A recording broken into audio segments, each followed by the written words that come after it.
Politics. This is America. We're going to get started, and I want to introduce our CEO and president of the Hip Hop Caucus, Reverend Lennox Yearwood Jr., to get us started off. Thank you all for coming. Make sure you tweet and invite everybody else out to come on out. Y'all can do better than that now. Come on, y'all can make a little bit of noise now. I really mean it. Y'all can do better than that. Y'all can make some noise now. That's a little better. We're going to get it turned up a little more. Let me first and foremost, I see we have President Hoyer here, and so I want to turn it right now to Congressman Carson to bring up for some remarks. Thank you all for coming out to our 9th annual Hip Hop and Politics.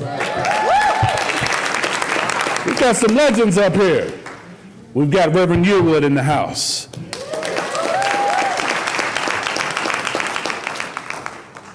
We love our female MCs, but they wouldn't be here were it not for the works of legends, actresses, poets, icons, Monie Love.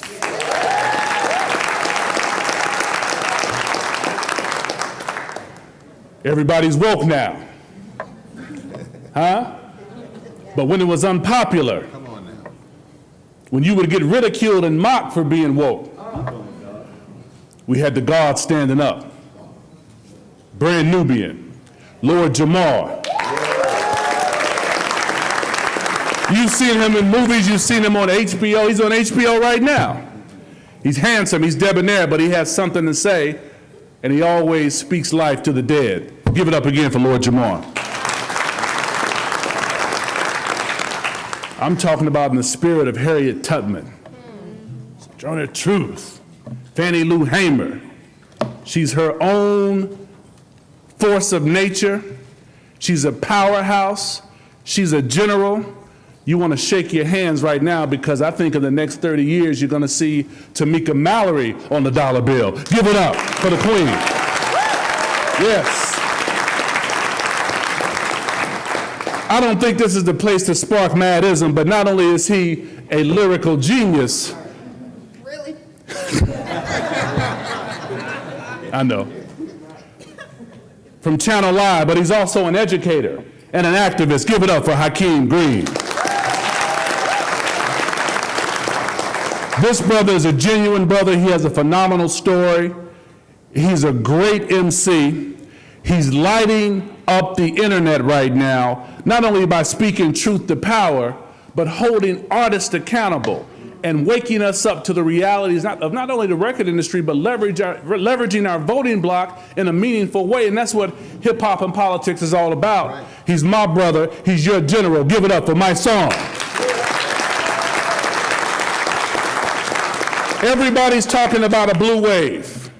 And we know during the election, we have politicians coming to our mosques, churches, synagogues, schools, and they make promises, and when we vote them into office, they vote against your and my interests. So the question becomes, how do we leverage our voting block in a meaningful way to hold elected officials accountable once we vote them into office? We have to do that. We must do that. And when we take over the House, we got to decide who's going to be in leadership. And he's a white brother. Shocker. I couldn't even say light skin. He's a white brother. That's not right. But he's connected to the community. And he's been in the House of Representatives for decades, doing right, developing younger leadership, and he's a part of the movement of grooming the next generation of leaders. Give it up for Whip Steny Hoyer.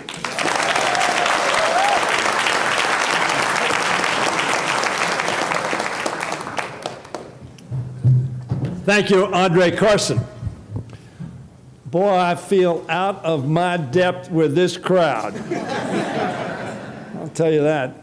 Now, when he said I was a white brother, the important word there was not white, but brother.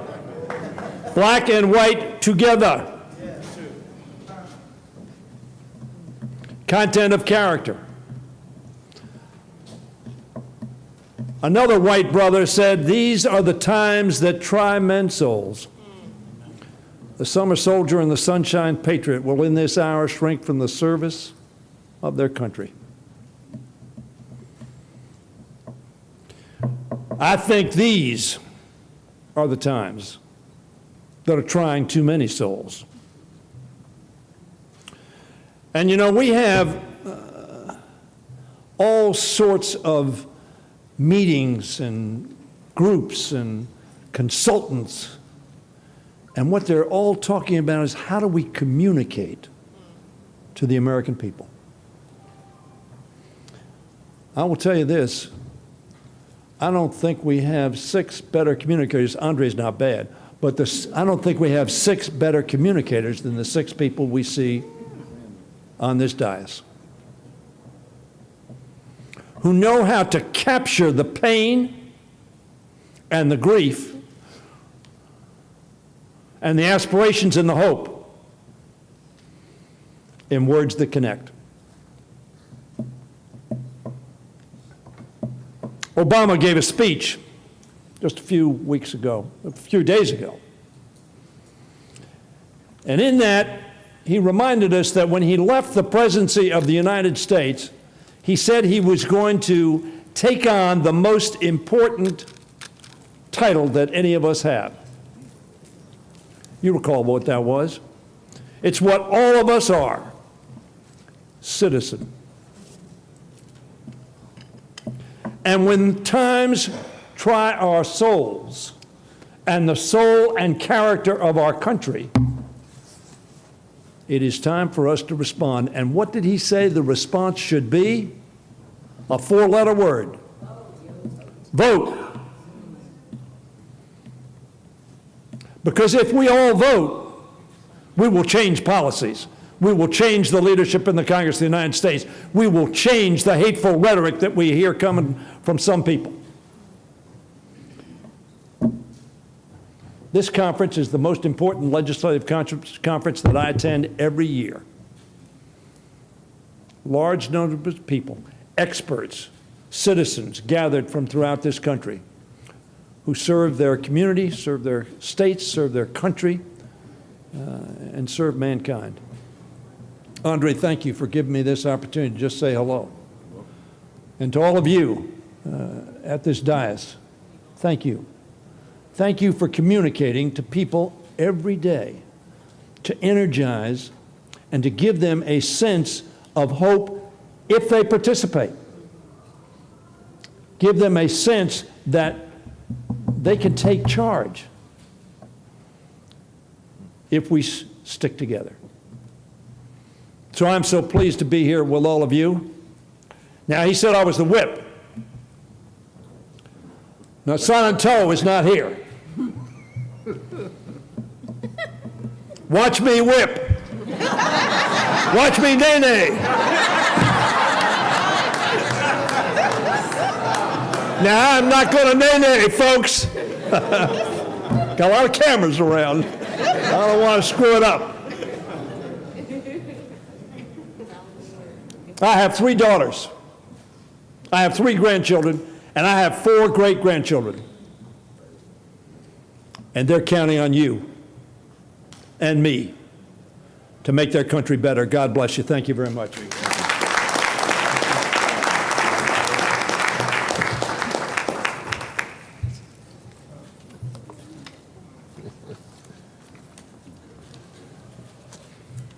Give it up one more time for Congressman Hoyer.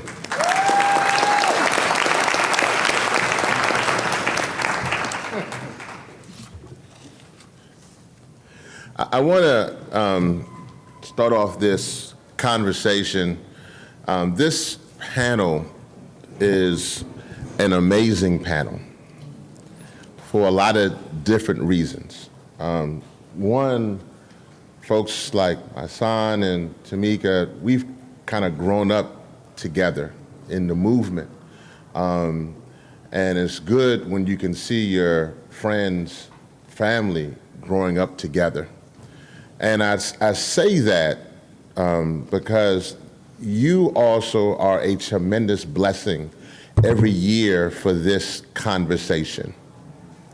Because one of the things as we have this conversation today is that kind of what Congressman Hoyer kind of left with. Now, I know when he said he was the whip, people were like, hold on, what you talking about in that context. But there's a political conversation what that means. And a lot of times when we've been doing this for years, we come to this conversation and we forget that there is a political process behind this conversation. Oh, no doubt. Definitely want to highlight, definitely Ras Baraka, Mayor of Newark in the back. Raise your hand, I'm not sure. We also grew up together as well. There's some HU stories in that process for us, for the, y'all need to, I said the great HU. Let me just make sure, hold on now, y'all. No, there is no which HU at all in that conversation.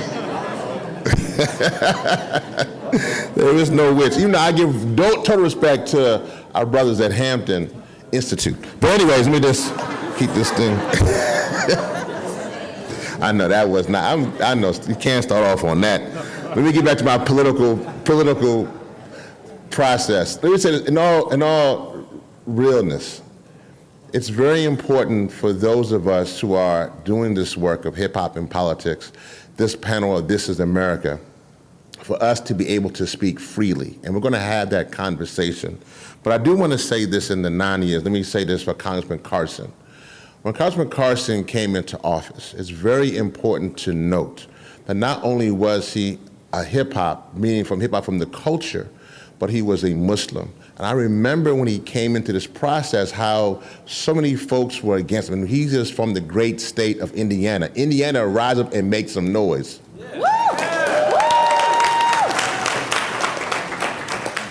But in that, when we had this conversation, when we first started this, we realized there were many conversations around hip hop that were only dealing with the lyrics. Now we're going to get into that component. There's always a conversation around that, but that isn't hip hop. That isn't the culture. That isn't who we are. I mean, we have on this panel some of the greatest lyricists on this stage.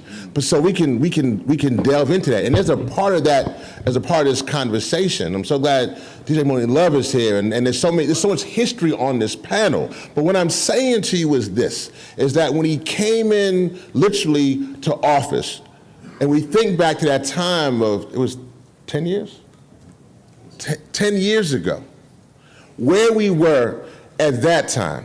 and how we were so excited about what President Obama. Many of us knew that President Obama would have a term time frame to be in office. In other words, he could be here for only 8 years. But then post President Obama, where will we be? And that's where our conversation needs to be and where I want to start it, because as we're sitting here now, and I gotta make sure I lead this conversation, because we can't start this conversation without lifting up those who are right now in harm's way. And think about those in North Carolina and South Carolina right now, because as we are having this conversation about policy and hip hop and politics, there are folks who look like me and you who wanted to leave but could not afford to leave and are hunkering down right now like they did with my folks in Louisiana with Hurricane Katrina. And so when we have this conversation about policy, it is literally a conversation about life or death. It is not a game conversation. Literally, as we're having this conversation, our grandmamas or those who were left behind in the jails or the prisons thinking they would be drowned to death, they are now literally fighting for their lives. So we have to have this conversation with a sense of urgency. I know it's CBC, I know we here at Caucus got a party going on tomorrow and all that, but we gotta have a serious conversation, because our people are literally, it's about life or death. And we know that either you shape policy or policy shapes you. So I want to go to the panel actually with this conversation, this lead off. We're going to get into all the pieces. There's so much going on from the Supreme Court nomination. There's so much going on in criminal justice, so much going on with how we as artists are dealing, from Khalif Browder to Trayvon Martin, movies that we're creating. This is America, how Black Eyed Peas is creating videos, how Childish Gambino is creating videos, how we're doing things, how we're involved with politics, the Women's March and what we're doing from that aspect, the youth, the March for Our Lives. There's so much going on dealing with issues regarding weed and marijuana, and how those who went to jail for weed, but how people are making money from weed, and all those kind of things. These conversations, we're gonna have that. But before we get to that, let's go to Councilman Carson and go down. If you could talk, if you could right now talk to your younger self, if you can go back, if I can hit a wand, definitely want to give a shout out to DC Mayor. Where is she at? Mayor Bowser. Mayor Bowser, I saw a note. Definitely give a shout out from Mayor Bowser, who's just in the room.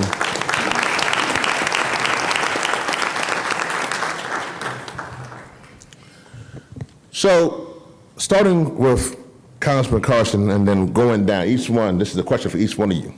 It's a little different question to get started, because we're going to get into that. But if you could share something, if I can hit you right now and you can then appear before your younger self, literally, let's actually go back 20 years. So let's go back right now. We can hit you and you can go back to September 14th, right? 20 years ago. And all you got is to give them a few sentences. What would you tell your younger self to prepare your older self to speak to your people? Congressman Carson. I think in 20 years ago, 1998, I think the environment was shifting. I think the internet was becoming a formidable force and usage was more widespread. But at that time, I was still in the arts community, failed at that, but still trying to make it happen. But in a very real sense, I would probably tell myself, because I was involved in politics. And I can remember canvassing and doing volunteer work. And at the time, I was trying to get involved with local politics, but I was arrested at 17, and that was brought up. And for me, I was obsessing about my young activism and my evolution and my past as a young man being a problem that would impede my future. So I would tell myself, don't obsess over your future, be in the now and be a voice for your people. That's why when I see Tamika And when I see my son, I get so inspired, because when my son talks about the incarcerated ex-offenders and those brothers in our society still making a contribution and embracing their journey. My journey wasn't the same as my son's, but just that brief brush was held over my head. I would tell myself, don't obsess about it, because there are still issues of crime, there are still issues of poverty. Many of the issues that we're dealing with as it relates to the criminal justice system, those laws were passed and codified under Democratic administrations. And so I think in a very real sense, I would tell myself to work more actively at not obsessing over my past, but being the present and still stay engaged, because it was discouraging at the time. Powerful. Morning. You speak to yourself 20 years ago, right now. Okay, I'm trying to remember how many kids I had 20 years ago. Just the one. Honestly, I think, and that I say that, I start by saying how many children did I have 20 years ago, because that's immediately where my mind went when you suggested that for the panel. Because 20 years ago, I had 2 children at the time. My oldest daughter and my second daughter. And the viral explosion didn't happen yet. I mean, I think there was Black Planet. I think that was about it. AOL. Yeah. Yeah, that existed. But I think that I would have given myself an extra night school course of viral explosion, social networking, how to deal with that as it affects and is included in your parenting. How to parent my children after the viral explosion. Because those first 2 girls, my oldest 2, piece of cake. Piece of cake. I have 2 younger children now. One's 15, my only son, and another child, my last child, Jamaicans would say, the runt. I come from, my family's Jamaican, and that's the last one, wash belly picnic. That's what we would say. And those 2, in comparison to raising the first 2, way different, specifically, and a lot to do with the viral explosion. So I would have really given myself an extra course in how to deal with it. I don't think that I'm a failure in that with my second 2, but the debriefing sessions are way more tough now than with my older 2 daughters. There's so much debriefing that I have to do. It's an uphill battle to protect the innocence of my children now, more so than back then. I could just switch the TV off. Now I have to walk around the whole house, switch the TV off, switch off the game consoles, the PlayStation, shut the Fortnite off, shut off the iPads, everybody's phones off, and then sometimes I get so fed up that I just go to the whole central of everything, and I'll just turn off the Wi-Fi. Everybody gets shut down, okay, for some nothingness. Get the Uno out. You know what I mean? I have to do this sometimes. So if I could tell myself something 20 years ago, I would be like, okay, we're going to do extra classes on how to protect your children living under the umbrella of this viral explosion, because it's way too much information for a parent that is trying to preserve the innocence of their children. It's tough. So I commend all you parents out there, you know what I mean? Because it's rough. So that's what I would say. My brother Jamal. Okay. So 20 years ago, if I went back and I had to speak to myself, I'd probably say, bruh, that Y2K stuff they talking about, that ain't real. The lights ain't gonna go out. You don't need to buy canned goods. They're just trying to instill more fear in you, and that's what they do. But that leads me to probably what I would really tell myself is just Don't be fearful. Have no fear. Stand in your truth, and that will shield you. That's all you need, really, out here, is truth. And don't be scared to speak the truth, and don't feel that your voice is not powerful. Like, there's so many things. Everybody that's up here started just from talking just amongst themselves, and it just grew from there. You understand what I'm saying? But it starts with you. So don't be fearful to use your voice, period. Wow.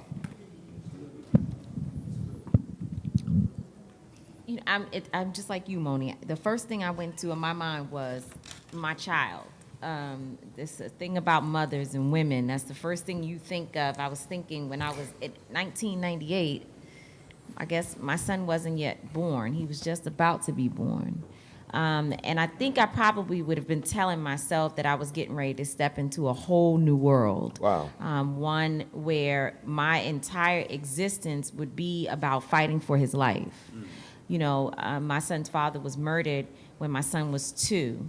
And so he was shot twice and left in a ditch for 2 weeks before his body was discovered. By the time he was found, he was completely decomposed, and we were never able to give him an appropriate funeral. And, you know, I think since then, every day I think about that, and I fight literally in this movement selfishly for my own child. And so I think that if I could go back 20 years, I would be saying, you need to read everything you can read.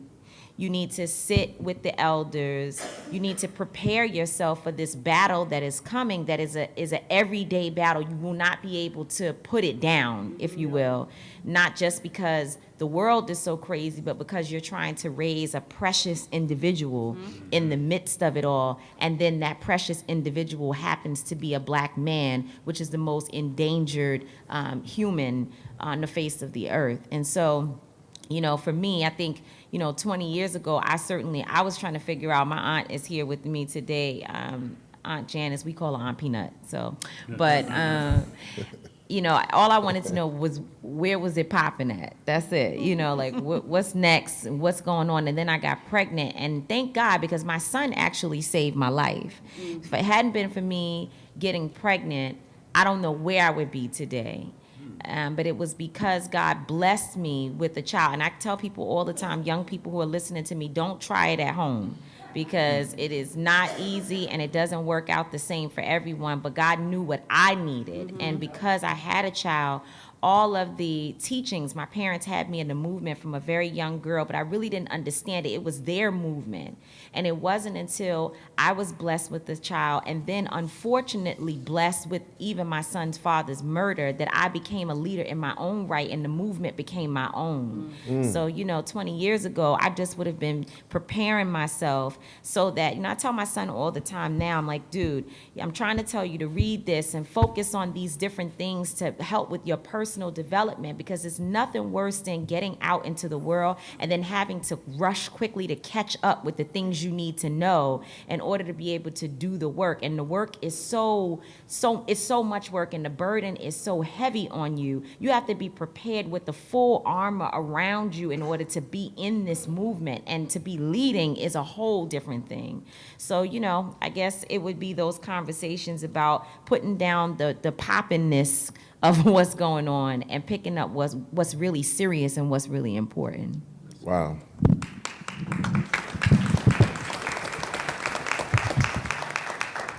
20 years ago today, that would have been 1998. That would have been 3 years after my hit record. In 1998, it was perceived I was on the other side of success. We call that falling off. And when you're signed to a major label and people expect so much from you, and you're not delivering what they think you should be delivering, you feel kind of lost. You feel displaced. You feel disconnected. However, analyzing the first 27 years of my life prior to that, I had a purpose and I had a mission that was deeply embedded in my art, deeply embedded in my culture. When the change in the music and the change in the system happened, we got caught up and we got lost. So if I could say to myself, to my 20-year-ago self, stay focused, stay committed. You have purpose. You have something special to give to the world. Just stay focused. Don't get shook. Here I am, able to serve under Mayor Ras Baraka and help him do wonderful things in the city of Newark. Enough salute to him for seeing that purpose in me and allowing me to bring hip-hop into Newark and organize those folks. Man, I lost a lot of time in between 1998 till about 2008. I'm back on track, but if I could speak to myself 20 years ago, I'd say stay focused, young man. You all good.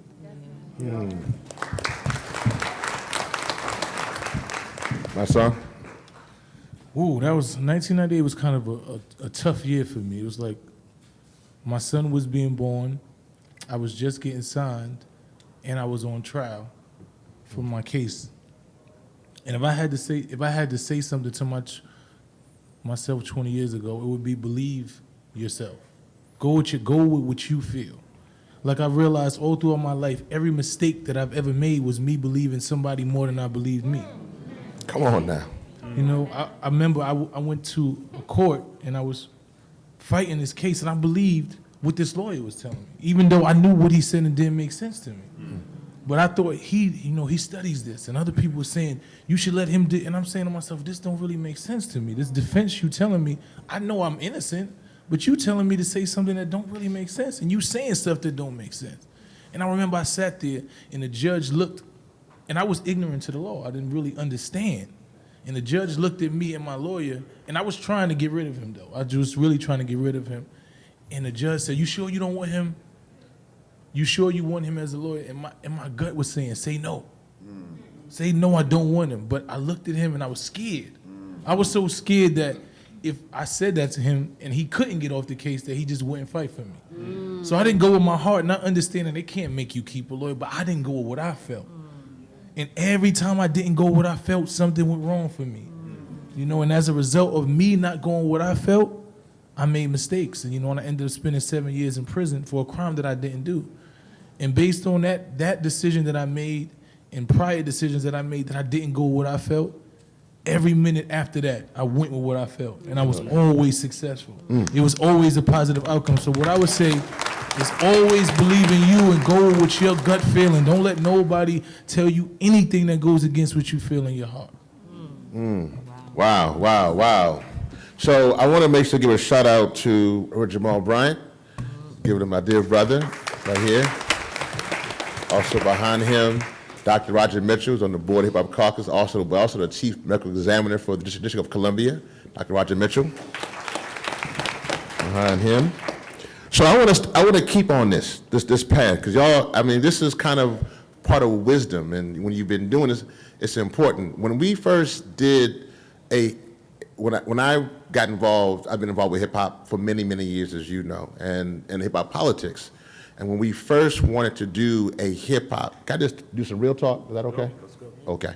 So when we first wanted to do a hip hop panel here, this was back in 2004, and we went. Thank God for, I don't know if she's still here, Priscilla Clark. Priscilla Clark was amazing.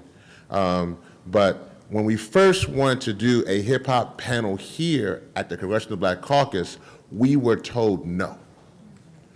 Literally no. We would run around, we would ask for a room, and I was at the time working for Russell Simmons, and we had to do some things, and they said no, there's no room in the inn here at the CBC for a hip hop panel. You can come on, you can use you for audience building, but to have this kind of panel, that you can't have that kind of conversation. And so we literally went down to Howard University. That was on September 11th, 2004, and had the first hip hop caucus, which was a combination with Diddy, with Citizen Change and Hip Hop Some Action Network, and Voice Your Choice and other entities came together, and we did that. But since then, we now have grown, so now there's so many panels and discussions, so it shows the growth. That's why I wanted to make sure you understood the history, and why when Councilman Carson came and others, they were actually part of this new, and then you have Rock and others, who this new hip-hop generation of politicians who were then effecting policy, but they were also peers, so they kind of knew what we were doing from the streets to the suites. Y'all understand what I'm saying? So that's kind of important. So this next question for y'all goes, I wanted to give y'all the first one, but now I want to give y'all a little bit of a magic wand. Because one thing y'all didn't mention, it's funny, y'all went back 20 years, and which is great and it's interesting, but nobody mentioned they would go back and say there's a guy who's going to do a TV show called The Apprentice, and he's really bad, you know. He's going to do a full-page ad against the Central Park 5. He's just a bad guy, right? So anyways, but warn people about that guy. That doesn't, you know, we think about our family, which is actually how we think, and that's actually normal, but other groups, as we think, which is important, I want to make sure you're clear, as we're meeting, other folks are meeting too. So please be clear. And even folks who are progressive, I'm gonna make sure, because sometimes progressive folks meet as well. And we're not quite invited to those conversations. So there's a lot of conversations that are happening at the same time. But I want to ask the panel, so if you now, because this is the Congressional Black Caucus, if I can give something from a sign on down, if I can give you, man, like this little bit of like a wand, and you can then, without anybody knowing it, but you can change policy, and that policy can be real tomorrow. Whatever the policy you want, you only get one though. You don't get to, like, I know you buy like a sport, you buy, hold up, bro, you're going to get rid of voting, and we're going to get voting rights strong, we're going to get, you know, we're going to do criminal justice. But you only get one. You get to go in there and hit the button, and tomorrow morning that policy is in effect. And it will change the lives of everybody, not only in this country. You have that power right now. I'm giving it to you. So right now, Massan, you can change one policy to affect our people. And you can think, you can be like, whatever you want, reparations, but you can let your mind go, but you get one. What policy would you change for our people in the morning? That's a tough question, because you went to reparations and all that, you know, because I could definitely use some reparations. You get one. You get one touch. I think mass incarceration is such a very important part of our society and the way it affects black males in general, and how it pretty much is, and women, but it's pretty much wiping us out. You know, and I think, and it's based on criterias, you know, and they're not sentencing guidelines and what they consider to be a crime, and how they only affect black people. I think basically what I would change in policy is that all the policy that affect black people affect white people the same. If the law was equal for black and white people. You got to say that again. You got to say that one more time. That might have went over a little bit. You got to say that one more time. That's pretty much all I would need. If all the laws affected black and white people the exact same way, then we would win. We would win. We would be good. It sounds so elementary when you say it. But it's the truth. That's you see how easy that is. Like, you walk in the black people community and you trespassing. You know, but when you walk in the white people, when you white, they say, "How you doing, officer?" And they give you a handshake. They show you where to go. Oh, you don't know? You're not okay. You're not from around here. I can take you to the house. They put you in the back, take you to the home. You know, have coffee with you. But as soon as they see us somewhere, we get beat up. You know, so I just need the laws to affect us the same way. Wow, good one.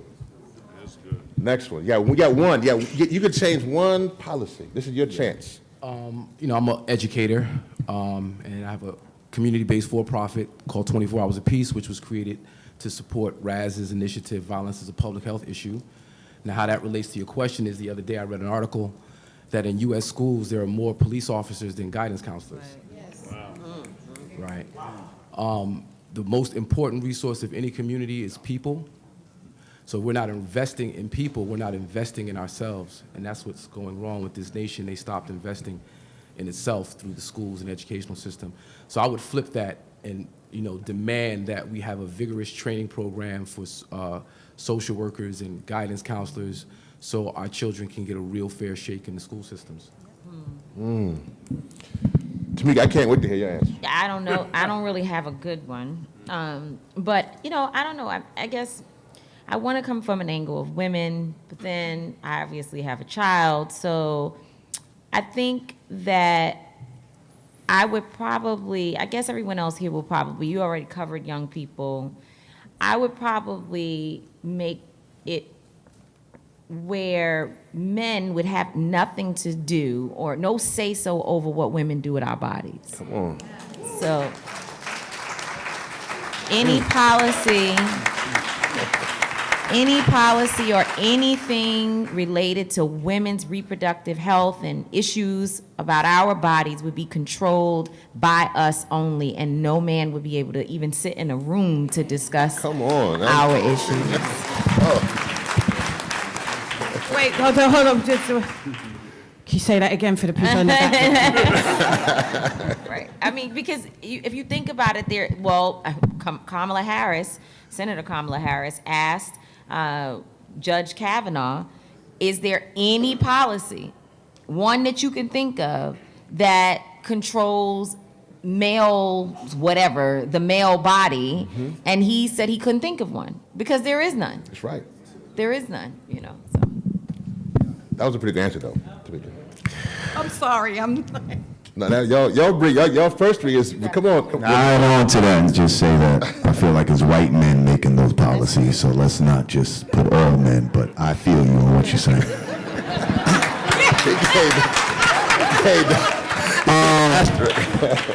Now, as far as, like, what is the policy that erases poverty? Come on now. Because for me, poverty is the root of it all, and everything else is a symptom of that cancer.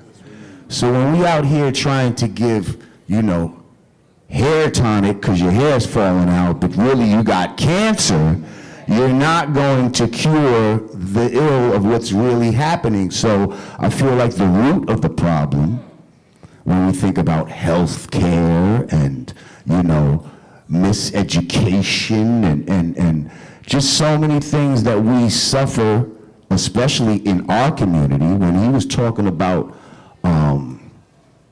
have the same laws for black people and white people. Like, let's make no mistake about it. White people in this country are not in the position they are in because they're smarter or somehow more industrious than you, okay? They're in the position they're in because they curtailed the laws to be advantageous for them. Okay, redlining and all this type stuff stopped us from being able to have financial, stock in our neighborhoods and all that type of stuff. We can't get businesses in our own communities and all this type of stuff. Yeah, gentrification, all these different things.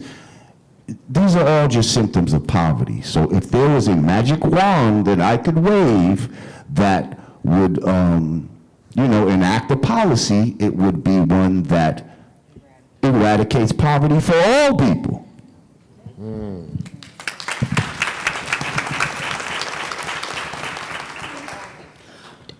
Reverend, this wand that we're talking about. Yes. Let's discuss the wand. Can it be purple? And have sparkles on it? Yes, it can. Okay. And if I could do something, could it be to activate or deactivate something? That's a great. So that's a great point. So your question is, could it activate a policy or deactivate a policy put in place? Yes. Okay. Only one. But only one. So either you're going to reverse a policy or put in a policy. Yes. And it can be purple with sparkles. Okay. Then stand your ground really gives me the willies. I'm so scared of it. I think it's too broad. It's a huge license for act like a complete maniac. It really scares me. It's purple and I'm going, boop, and it's gone, because that really scares the living everything out of me. Okay? Very good. Now, Councilman Carson, now you are a policymaker. Actually, shout out to Indiana Reps, Payer, and Tuckerford up here in the front row. Raise your hand up there. Because it's important that policies are created on the local and the state and the federal levels. So it's important to know how these policies go. So now this is tough. Now this is what your baby would be. Now if you can you can make all your friends not even know your policy. Which one you gonna put in place? I'd have to say free education. And it's not just limited to college education, because I'm still paying back student loans, but I would say vocational education. And I think in that, we would have to incent people who even homeschool. I mean, there would obviously have to be a certification process, but I think even homeschooling, incent them and allow them to have resources and funding to support what they're doing, because I think that there's a context where homeschool is acceptable and probably arguably even better. Yeah. But the insurmountable debt that our kids are having coming out of these schools is unacceptable, especially if they don't have generational wealth, and for parents to have to mortgage their homes to pay for their kids' college education, I think is unacceptable. So it furthers the chance for them to even retire, and by the time they retire, they only have 5 years left Right. to live. So I'd have to say free education. Wow. To live. So, Masai, keep the wand. Actually, Keep the wand. Keep the wand. Purple with sparkles. Yes. I can't do purple blue sparkle. Maybe purple with just caramel sparkle. But keep Red, black, and green. That's Red, just black, mine, and green. Mike. That's just mine. That's hers. Yes. We're gonna give you the red, black, and green wand. Then. Okay. We're gonna give There you go. I can take Give that. you See that that Young one. QEP shirt they on sale. But this is your wand. We're actually gonna shift a little bit to the culture. Yes, sir. So, on the same level with the culture in hip hop, Yes, sir. you can change anything in hip hop. You can either deactivate or put in place. We about to go there right now. You have that power, Master. You can literally wipe out a show, put in a mogul, take out a mogul, take out a rapper. You can create a music video. You got the power right now with your red, black, and green wand. What would you do with that power? What I would do, because at the end of the day, hip hop is just like anything else. It's preference, and and what I would do, what I want to see in hip hop is the opportunity for people to fairly be able to choose. I don't like the fact that one genre or one sound or one message is being so much promoted, while the things that we say that's positive, that's uplifting and motivational, is being put to the sideline. So my thing is, hip hop to me is a form of expression, and it's also competitive. And I think if you put me on the stage with any one of these rappers that's talking about trapping and Molly Percocets or all of the stuff that's destroying our communities and destroying and lean and all that, I believe if you put me side by side on the same stages with any of these artists, that I can win. If I was given the same opportunities and the same push and all of these radio stations and TVs that promote that negativity to our community, I believe that I have enough skill set. If you place brothers like me, Hakeem, Lord Jamal on the same stages with them, we would win. You know what I'm saying? And Moni too. Listen, we would smoke them. So that's what I want. I just want the playing field. I want the playing field to be equal. I want it to be demanded Absolutely. that when you put this negative, you got to pay something back to back so that people can get an opportunity to choose which one makes more sense. Because I know that they lying. Balance. And what we saying is authentic. And I know people going to choose authenticity over lies any day. So just give us the opportunity. I want to be able to debate with somebody. You saying this and I'm saying this. Give me an opportunity to prove. That's what I want. I want the playing field to be equal. Man, Yeah. okay, I want you will get the one. Can I just say, I just love my son's answers. Both those answers, Yeah, both man. on the political side was like white folk, I'd be like black folk on all policies, and on the hip hop side, the playing field is course. automatically equal. Yes. Good gravy. So my answer is, if I had a wand and I can change how hip hop is perceived, to change. Oh no. You have a wand, and whatever you want to do with hip hop from the history. It didn't start in New York. It started in the Caribbean. Whenever you wanted, you can just change. Like you have the power to Change something within the culture. Exactly. That's your power. People's understanding or realization that hip hop is not the music business. It's two totally different things. When we say hip hop, we really mean music, generally. Hip hop is a culture. It's how we do things, and that's how we differentiate what is hip hop and what is not hip hop. Hip hop is an idea. Those of us who resonate, that vibrate with that idea, pick it up immediately. If you come in and you're not hip hop, but you rapping, we know you're not hip hop. So what would you, your wand? People's understanding that hip hop is not the music business. As soon as you understand that hip hop is not the music business, your appreciation of what real hip hop is comes into play. Okay. I like that. Get your I wand. might pass. Let me see. Okay, hold on. I gotta think. I would, if I could, what are we supposed to do with our wand? Shake it, whatever you Do call it? something, change Yeah. anything you want in the culture, anything. I would use my wand to get people who claim to be conscious and woke, and all of us who are in this room, to stop supporting things that we claim we don't want to hear.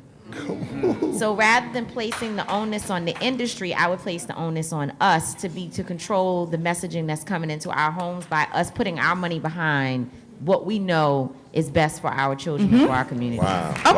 Wow. Yeah. Oh, man, I'm waiting for this one. I'm just gonna shake my. Hold on. Before you get started, I gotta say this. I want to actually lead into your world, Jamal. It's his birthday this weekend. So let's sing a little bit. Yeah, 20 years ago, I was getting ready for my birthday song and then give the one. Ready? 1, 2, 3. Happy birthday. No. You know I want the black one. Happy birthday to ya. Happy birthday to ya. Happy. Thank you. This is the Black Caucus, y'all. I'm singing no white ass happy birthday. Now, yeah, you're thank you very much. Thank you. I'm waving my wand. Okay. And I'm removing all outside influence from hip hop. Just meaning, because like my son said, certain things are being pushed. I know your name is Tamika, but I was gonna go to you, but then I said, because all of y'all are kind of hitting on what I'm talking about, the education part, the part about accepting messages that we don't really say that we're about and all of that. A lot of that comes from the outside influences who have control over this thing because they've turned an art form into a corporate product, basically. And so it's all about the dollar. The ends justify the means. Yeah. And, when you have these influences of other cultures, because make no mistake about it, we as black people, and when I say black people, I mean like Puerto Ricans as well, because they were there in the beginning. This is our culture. This is something that we created organically when they didn't want us to have any music at all. They took music out of the schools. They took, a lot of people used to play instruments back in the days. Yeah. They took all of that out of the schools and tried to leave us with nothing. And what did we do? We took a turntable and turned that into an instrument. We started beating on tables at lunch. Beating on tables, exactly, going into our primal, our primal selves, and created a music from that. And now you got people out here trying to hijack what we've created. And so I don't know if some of y'all follow, some of the things I say on the internet, but for Who doesn't? a while I've been going hard at this dude, Eminem. And It's not that I have any hatred for this guy. It's the fact that the powers that be try to place him on a pedestal that we as black people would never organically put him at.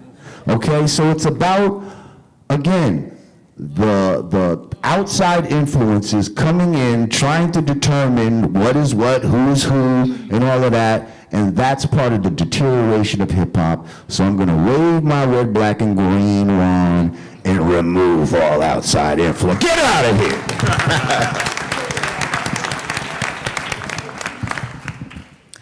You got Purple. Purple sparkles. Wand. Okay, so, what I would do, I'm removing something again, I'm sorry. No, that's good. No, Okay. It's your wand. Okay. And it's actually an extension pretty much of what everybody has said. So I think I would be removing something after you guys have done your work.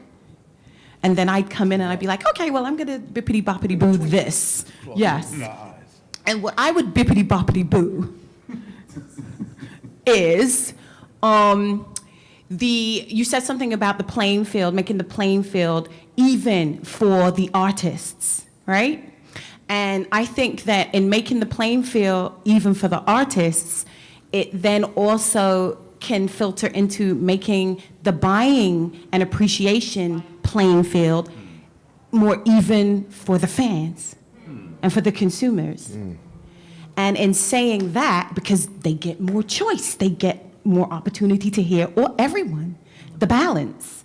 And in saying that, I would bippity-boppity-boo the streaming aspect, because I don't think it's a fair representation of true fanship.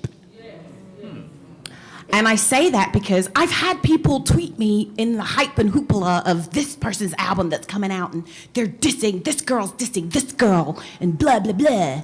And then they'll be like, oh, you have to listen to it. Oh, and I'll listen to it for 2 seconds, and guess what? It counted as a stream.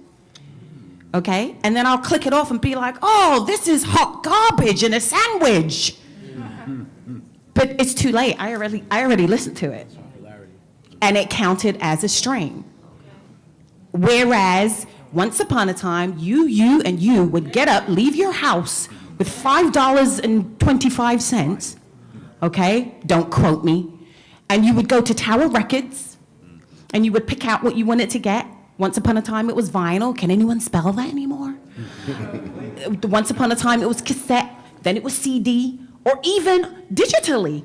Purchase who it is that you appreciate with no mistaking, no, I'll listen to it for a little bit and I don't really like it and it still counts as a buy or as a stream, a plus. People going platinum, triple platinum, and all this other stuff, because essentially all of that helps to make it appear that somebody is huger than what they really possibly are, and it tilts the perception of the music, which then poisons the culture. Wow. So streaming, bippity-boppity-boo. Can I just add on real quick to what you're saying, just to educate the audience a little bit? Definitely. Because the streaming thing goes both ways. It can benefit certain artists, like if you click on it and watch it for 2 minutes, cool, they get that stream. But now for artists that are just coming up, do you realize, like you said, we went to the record store, one person will buy your single or your record, Yes, that's sir. a sale. It takes 150 streams to create one album sale. Did you know that? Mm-hmm. So now do the math, like for somebody that's just coming up, for them to try to get one sale, they got to get 150 people to stream it. Now for them, that might not be so easily for somebody to just click it by accident. But that's why the trolling era is Because so big. people are having people streaming They parties. just put things out that just attract you. I watch so many. It's so many artists that I used to send people like, yo, did you see this stupid stuff they got up here? And I watch it like 5 times trying to figure out Right. like, how is they saying it's good? And then they be like, yo, he got 5 million views. He's killing them. He's the And you biggest just nigga gave hip him hop. 5. Like, nah, I gave you about 100 of these views just trying to figure it out. Right, and not only that, it is an unfair system because there are artists who have fans that actually have it written down, dictated, and pass it on to the next ones exactly how to stream party. Set your phone on such and such. Turn your volume down. Let it play over and over and over and over all day. There's instructions. Like there's instructional manuals for fanatical fans to blow this thing. So that's why it's an unfair system, and there's so many great artists like you're speaking of. They can't get that one you know what I'm saying? You're gonna go platinum when you need 1 billion streams to make that happen, and you're just, Lil Rock from down up the block. Exactly. You understand? So evening the playing field. Evening the playing field in that. Bippity boppity boo. All right, Congressman. You got your one now for hip hop. Now it's you hard to were follow up a with hip that. hop MC. Yeah. Well, failed, but thank you. I would have to say, based on a conversation I had yesterday with Moni Love and Ashanti Dawes, formerly of LaFace Records, who signed Outkast and Goody Mob. Thank you. The marketing. So I would say that I would probably remove the taboo and make it more acceptable and create an environment where artists can really deal with mental health issues.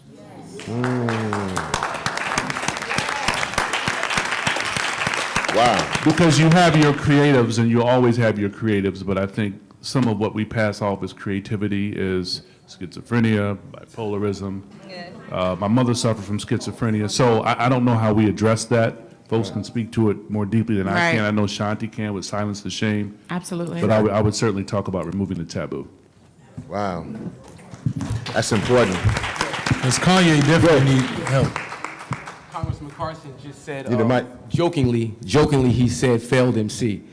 To the point I was talking about earlier about the difference between hip hop and the music business, right? MC means mic control, master of ceremony, move the crowd, right? Come midterm elections, I guarantee you, Congressman Carson will be moving the crowd. Thank you, beloved. Appreciate that. He Thank you. just controlled the microphone, I appreciate and it. we know he's a master of ceremony. I appreciate that. Thank So you. there's thousands of young men and women, boys and girls, who are brilliant MCs who may never have a rap career, but they still bring hip hop. That's right. So, go ahead. Yeah, go ahead. To Hakeem's point, the education point, I can remember in high school having friends, even in detention, but having friends who some of them were placed in special ed, misplaced in special ed, but if you look at their writing and their lyrics, you see the kind of ingenuity that could rival some of the greatest philosophers, but they didn't That's have a an fact. environment that spoke to their They're forced minds. to- So we're gonna get ready for some audience questions, and I want to piggyback. This is an election, and so on the back screen over here you have one of the campaigns. What we do is Spread My Vote, which is a campaign. So please make sure you register to vote. I know most of you will, but if you're not, make sure you register to vote. But I want to give, before you go to your question, I do have one more kind of wand question, because everybody on the stage is kind of an artivist, which is an activist and an artist put together. Did you just make that up? No, I didn't just make it up, but it That's definitely. good. I'm gonna use that. But it definitely is. It is definitely what we have on this stage is art and activists.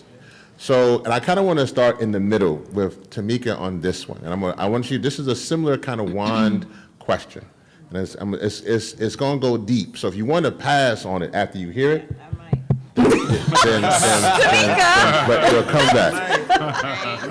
So this is Too much pressure. this is the question. We are right now dealing with an administration that is hostile toward black people. There are Muslim bans, there are detention centers, immigration, there are attacks on women, disrespect. There are those who are putting the NRA and gun laws before people, pollution over people. There are so many things like that that are going on now after we had President Obama and now have Trump. But I don't want to start with Trump. That isn't what the wand in this question is for. This is a similar wand, either purple and sparkly or black, red, or green wand, whichever one you want to pick up. This one is different because, Tamika, you are an amazing activist. And on this stage, we have artivists, artists and activists on each side of you. But this is the question. How did we get here?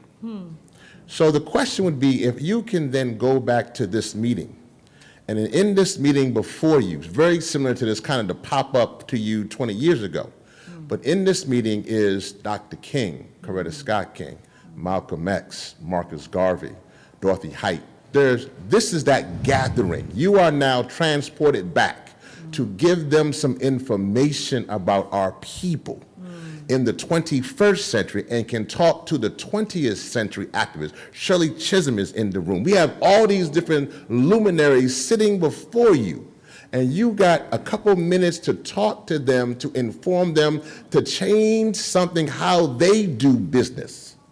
Maybe how they may be too homophobic, or they're not allowing women to speak, or they're too patriarchal, or they need to shift the money, or we're too based upon the churches and not community centers. We don't need to be moved from integration or whatever it is. You can then inform them that there's a Trump disaster on the way for our people coming 50, 60 years from now. And you can either talk to them, and kind of the morning law speak, either you can talk to them, or what would you want to glean from them to help you, since you're being transported back into the 21st century? What would you do with your wand? Well, I mean, I guess, I don't know. First of all, my wand would be red, black, green, and purple, because I think there is a space for us to have all of that, a multifaceted wand. But I don't know. I think I would probably ask for a few things. One, I would be asking the leaders to make sure that before they close their eyes, and because you don't know when that's going to happen, that you ensure that that pipeline of people who are younger than you, or people who are just coming up in the movement, are very present, and that they're not being blocked from, from the rest of the world being able to see your legacy, who's next. Because we can't afford to keep having to, recreate the dream every time. We need to know, and I know there's this saying that, well, each generation has to earn its own, and that may be true, but we also know that there is an attempt, a direct attempt, to keep people, to hold people back, because only a few of us can be on the stage at one time. And that has been very dangerous for us in the movement and in many different spaces. So I would want to talk about that. Like, what is the pipeline, and how is this pipeline being developed, and what resources are being left for people to be able to come and carry on. I think then I would probably go into the generation right after and say, don't take that check. Don't take that check from that corporation. Don't take that check from that entity that seeks to buy out our community and buy our voices. But then in order to keep us from doing that, I would have to turn to the rest of the people in the room and say that there's no way that you could keep a leader from taking the check if you don't provide a way for them to eat. So we as a people have to pool our resources to make sure that if we want our leaders to be bold and to be out and be present and to be unapologetic about our survival, then we have to find a way to feed them the same way we feed the owners of McDonald's and Whole Foods and all these other entities. So that would be my my other piece. Is just that, one, it's like, who's in the pipeline, I guess, is first. Second is please don't take that check because it might sound good, it looks good today, but ultimately it is going to take away from the integrity of our fight and our struggle. Come on now. And then last, it would be to the people that if we want these things to be true, that we have to invest in those who are out here speaking truth to power on behalf of us. I'm gonna start Councilman Carson and work my way back down. If you can, I mean, you have a legacy and, you know, with your family and politics, but you now are able to speak to the 20th century, the room. These are now Malcolm and Coretta and Dorothy Height and Shirley Chisholm. This is who you get to speak to. What are you going to tell them or ask them? I think I would tell them that we cannot create these mythologies around who we think is in power. Are there elements behind the scenes who have great influence? Absolutely. And Lord Jamar and I talked, we had a build on this podcast over a year ago. And we got a lot of positive feedback from it. But I think what the elections have taught us, outside of the presidential election where the Electoral College is a different conversation, I would say that localized elections and even federal elections, i.e. Senate and Congress, have impacts on the legislative branch is a bit more abstract, but certainly council, school board, zoning boards, city council, state reps, governors, mayors, have an immediate impact on your lives. Don't overlook the fact that you have a voice, and if you don't use your voice through voting, then it's really difficult to be critical of the system if you're not participating in the system. Let me do a follow-up to that one, because that's a great, I want to do one piece. At that time, they're also dealing with voting rights, right? And they're dealing with the fact of that they want to push that. So you're before you know what happens with voting rights, you also know that it's going to be gutted later on as well. So what with that kind of piece, would you be telling Martin and Malcolm and Dorothy and Churchism that? We're talking about the past. Yeah, no, you're talking to them. Okay. Like, what would you be able to either tell them so they would change what they're doing, or move forward? Is this We Shall Overcome Malcolm or Chaos, Chaos Martin or We Shall Overcome Martin? Which Martin am I talking You to? actually know more about them. They probably know about themselves, actually, because you're coming back. But yeah, you're talking to them. I would encourage them to keep doing what they're doing, because I think were it not for even their ideological differences, we wouldn't be here today. Yeah. You needed a Dr. King to contrast what Malcolm was doing, what the Black Panthers were doing, what the NOI and MGT were doing. I think you needed that contrast. So I don't think I would want to diss what Father-in-law did in Harlem, but I wouldn't want to do a back to the future and disrupt the beauty that we have now, because I think arguably, while they laid the foundation for us, Reverend Yearwood, I think the folks on this panel and the folks in the audience, they would even say themselves are more formidable than even they were. So when people look back 20, 30 years from now, and they pull the footage of the Lord Jamars, the Monis, the Tamikas, the Hakeems, the Yearwoods, everybody, the Mysons, you guys are going to be the Malcolms and the Corettas and the Bettys that people look to. So they laid the foundation for where we are today, and I think I'm excited about the Millennials. I'm excited about Generation Y. I told someone yesterday, I said, you Millennials are doing a great thing. You got to watch out for Generation Y. They're on your heels.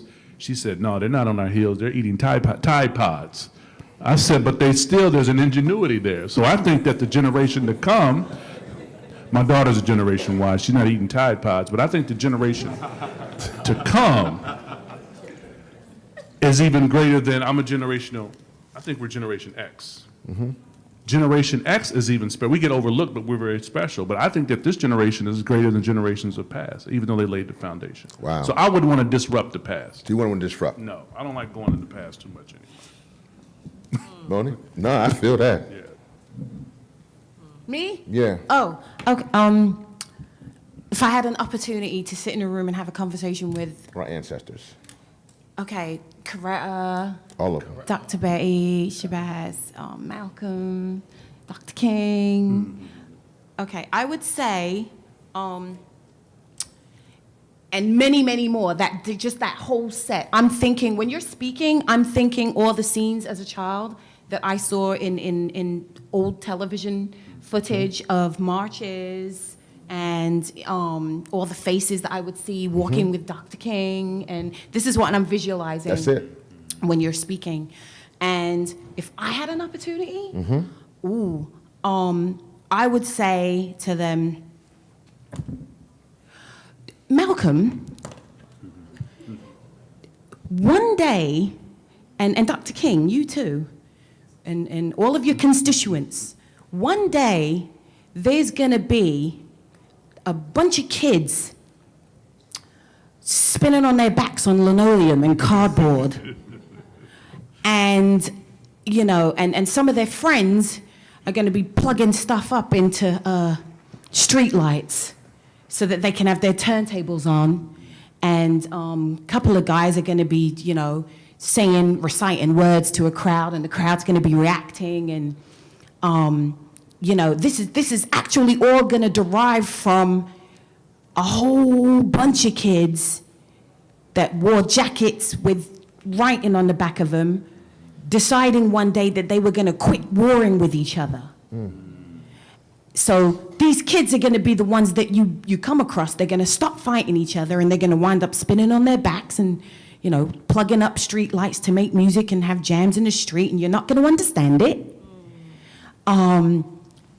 But they're gonna be the kind of storytellers, and they're going to be the influencers and the message tellers, and like the people in the village that can tell your story to the kids younger. So give them a chance.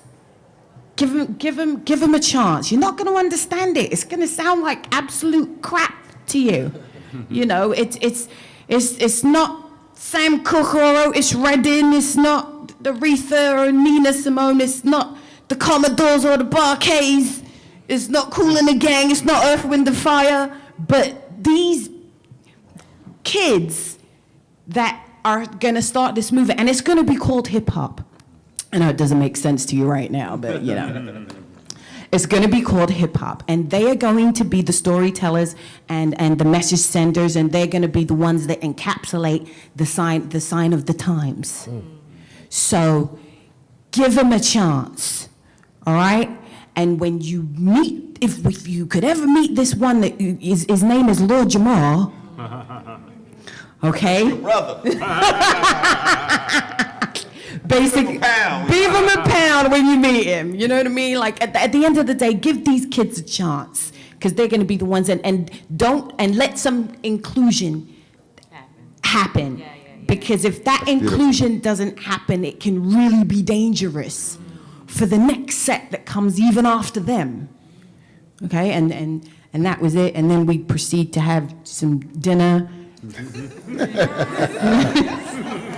That is fantastic. That's it. Wow.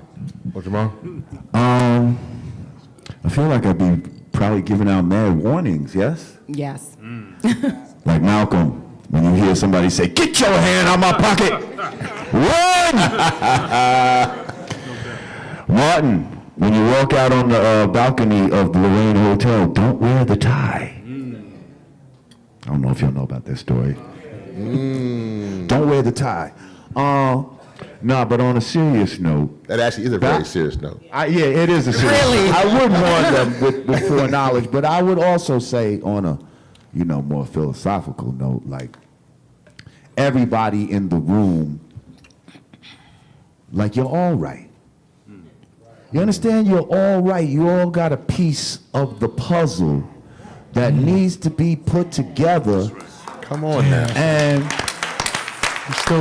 we need to come together for what we have in common instead of beefing about the little stuff that we don't agree about with each other. Because in the future, there are going to be people like Trump and all, and we need your frame of reference of unity. You see, like we need certain frame of references to even move forward. We have the Malcolm, We have that frame of reference. We have Martin and, Kwame Ture, all kinds of people, but we don't have the frame of reference of them working together now, do we? Powerful, Now, powerful. if we had that frame of reference, that would show us, wait, hang on, my Christian brother could work with my Muslim brother, or, you know what I mean? Yep. All kinds of people with different aspects. The panther can work with the SNCC and all of this other. So I'd say y'all all got a piece of the mirror.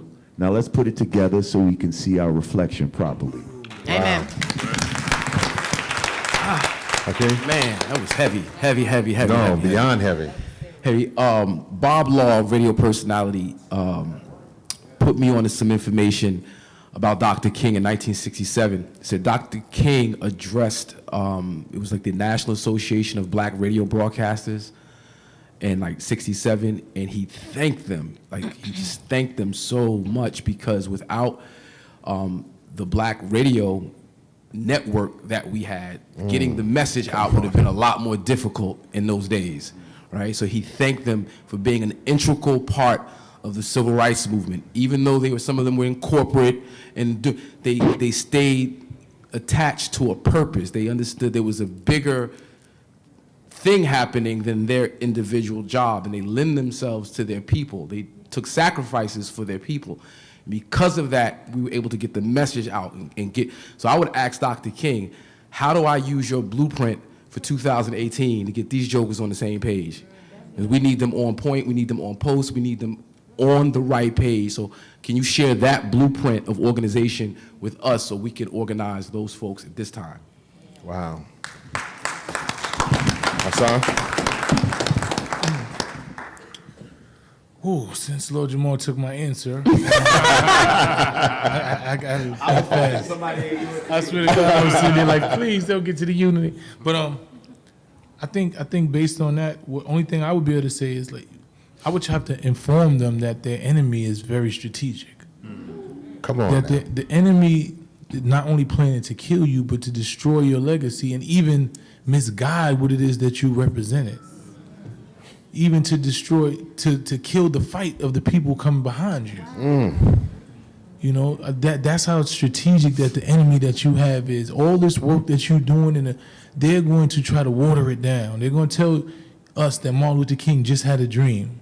They're going to try to tell us that Malcolm X was just this violent person, not give you the real context. And unless you are very strategic and understand what they're trying to do, and we got to go back to unity. Unless y'all unify, because the enemy is going to unify with each other, even when they don't agree, just to kill you, just to destroy what you believe in. This is how strategic our enemy is.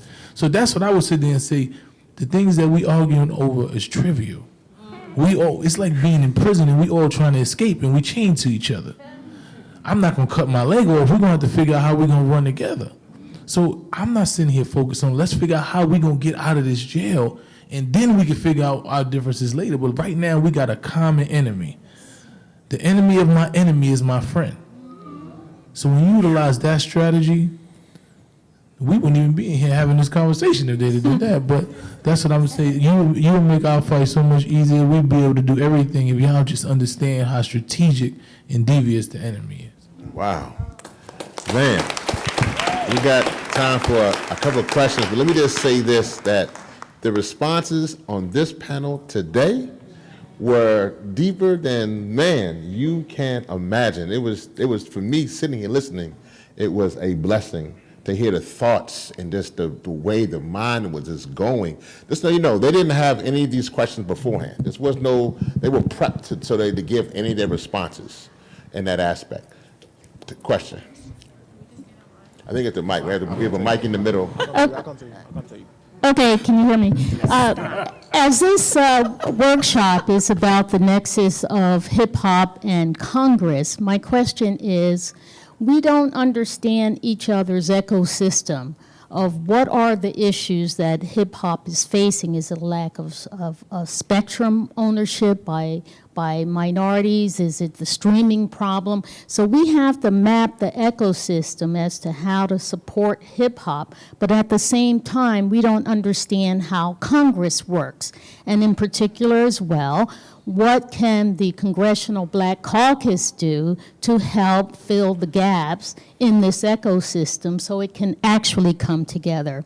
So what we've discussed here today is very interesting and hypothetical, but actually and strategically, all of these workshops should be leading down that critical path of figuring out what should be done. If I could also just say here, we were talking about people of the past. I'm going to mention David Robinson here, who's Jackie Robinson's son, who lives in Africa and is selling coffee. And if we're talking about supporting each other, I would love to mention his Sweet Unity Farms coffee. Please look it up and support him.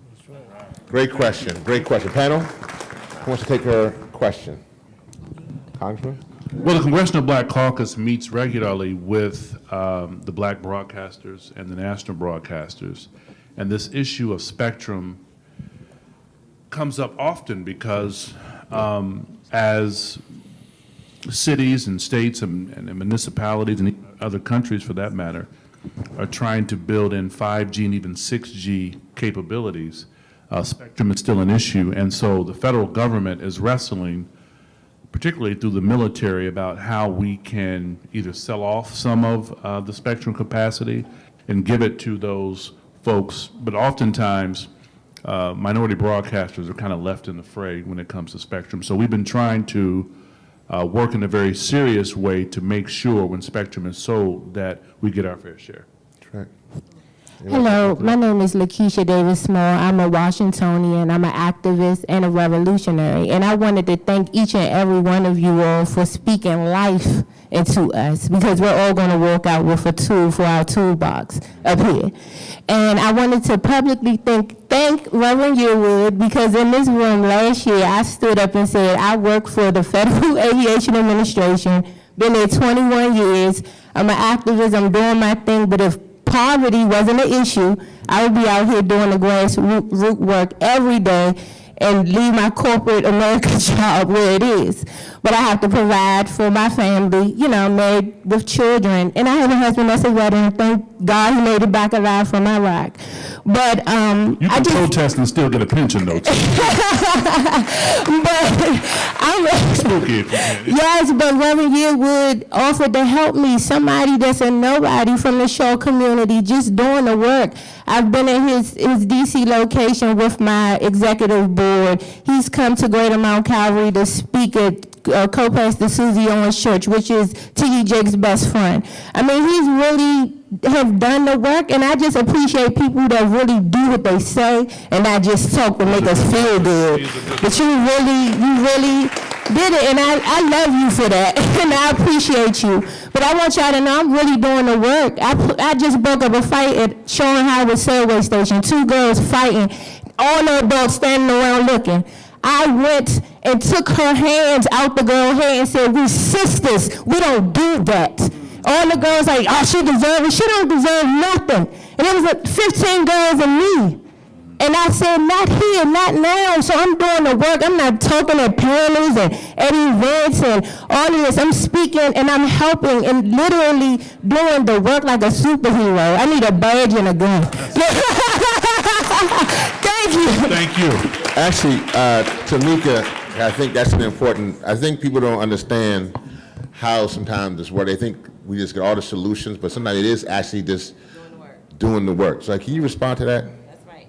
I mean, there's nothing else for me to say except thank you. Yeah. Thank you, because, you know, too many people are doing the work and not receiving the accolades and the That's right. resources that they deserve to be able to do that work. And those are the people that I like to work with. That's right. my folks, the ones who are just trying to figure it out from day to day. And many of them, you know, I always say that the folks that my son and I work with every day, they're like the only thing between the trigger and the finger of a young person who's hopeless, you know, and no one there. Sometimes they don't have lights. Sometimes they're sometimes we trying to figure out how we gonna eat, you know.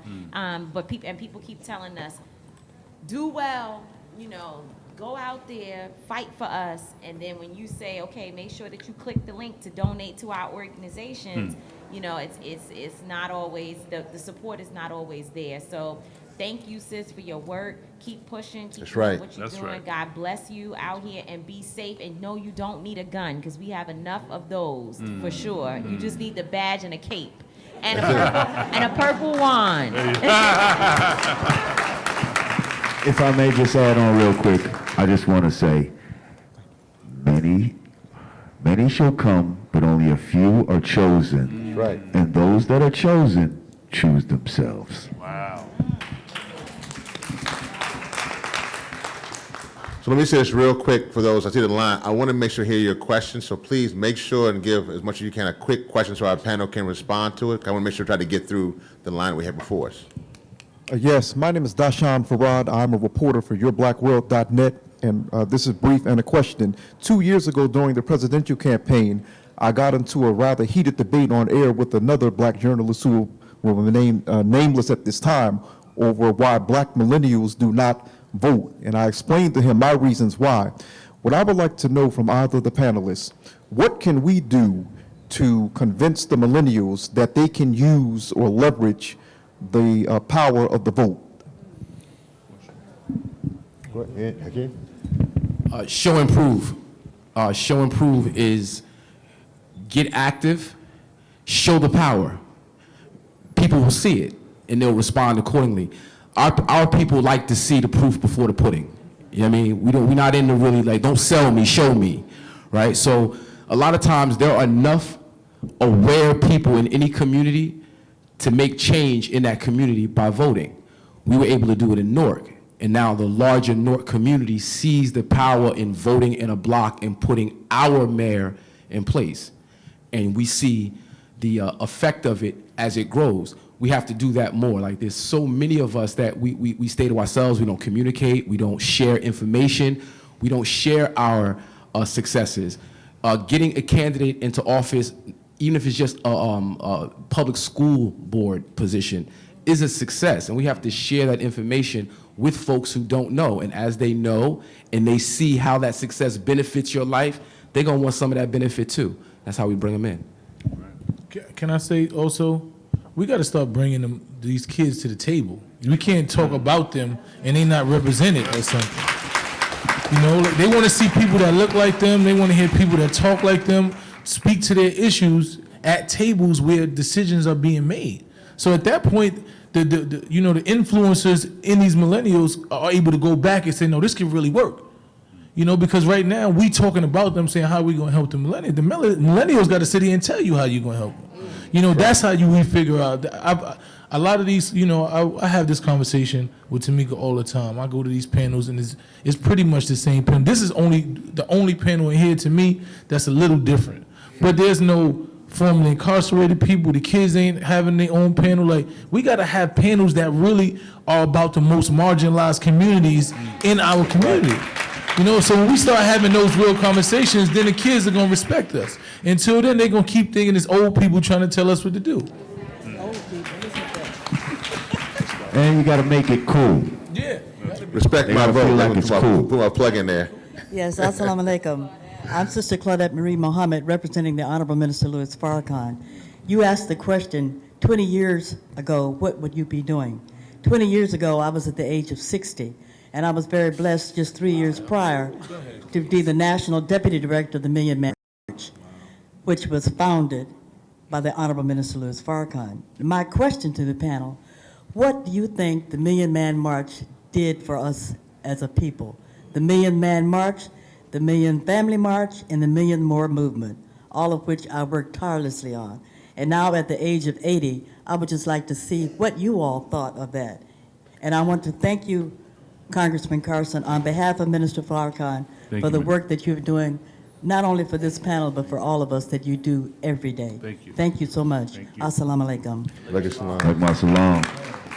Well, as someone that attended the Million Man March, I actually had the privilege of being on a team that was invited to the minister's home in Chicago And we sat down, I think it was me, Ice Cube, Fat Joe, a few people, and we sat down with the minister prior to the Million Man March, because it was kind of like, how do we include hip hop and make this cool and make this something that everybody would want to be a part of?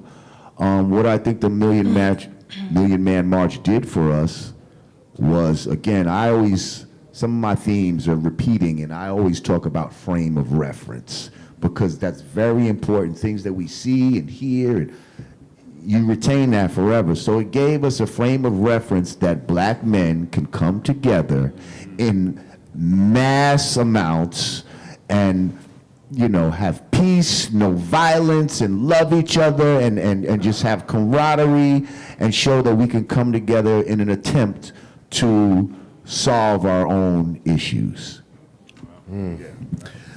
Let me make sure, so we're going to do this. So you're going to ask your question and then return to your seat, and then I'm going to try to give the panel opportunity to I want to hear from you, your question. So let's try to rapid fire through the question, so we can get through all of them. So keep that in mind. We want to make sure we get through all of them. Then I let the panel then go through, kind of hear what they hear from you, and then we'll let them give their last remarks to respond to what they want to respond to. So let's go through that now. Definitely, and I'll try to adhere to that for sure. Councilwoman Wilkerson from Roselle, New Jersey. Thank you. And myself and Committeeman Ken Jones, who's in the back there, we have a youth movement going, and we are trying to ensure that we leverage the spirit of hip hop, which I think is all about empowerment, about finding one's voice, and also creating opportunity when there's a movement to prevent that opportunity from happening. And one of the things we want to do is make sure that we're not trying to leverage hip hop just to have music in the room, but to really give children a voice so that they can lead. And my son, I believe that you spoke a little bit about that in those round tables and allowing them to be at the table. But whatever any of you can add to that to give us the advice so that we as elected officials can really leverage the spirit of hip hop to empower our youth. Thank you. Thank you so much. Next question. Hi, good afternoon. My name is Shazard. I'm actually on Andrew Gillum's campaign. From Miami. I'm a beauty professional, and I'm 27 years old. Working as an activist, I take that very strong just because I'm from England also. I hear an accent, and a lot of things that goes on in America, it really does not, I'm not going to say it does not happen in England, because it does, but the guns and all that, I don't know how it's changed as much as I've been gone, but I just want to challenge everybody that's under 30 to get out and inspire somebody to vote, because I cannot vote yet. I'm waiting for my citizenship papers to come through, but I'm still out there canvassing the area, knocking door to door, to get people out there to vote. Even flew in 2 days before I even knew this was going on, and it's just an inspiration, me being here to see so many black people who are in business and trying to spread the word on voting, because that's not big in Miami and Fort Lauderdale where I'm at. Thank you. So anybody, if they know anybody in Florida, they want to vote Andrew Gillum, that's another black person, That's that my needs boy. to get into, Definitely. Gillum, that's my boy. Absolutely. Yeah. Thank you for that. Next question. I'm another DC native, Kevin Blackman. My son kind of preempted my question, because we have a lot of marches here, right? And it's like, they're like, these put the guns down, come together marches, but killers don't obey the law and killers don't come to marches.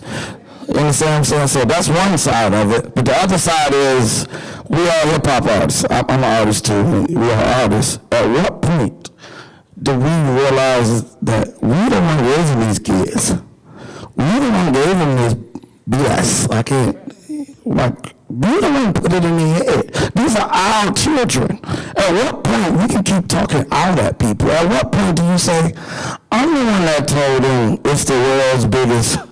I'm the one that told them it's a hip hop caucus. At what point do we say, you know what? I'm the one that put those vibes into this world. How do I get it back? And who's going to get on the panel and say, I'm sorry to these children, I failed you. Because our parents were the civil rights movement. They came through something. And I tell the youngers I work with, you need to, I wanted to get bad, because sometimes I got to get bad before it get worse.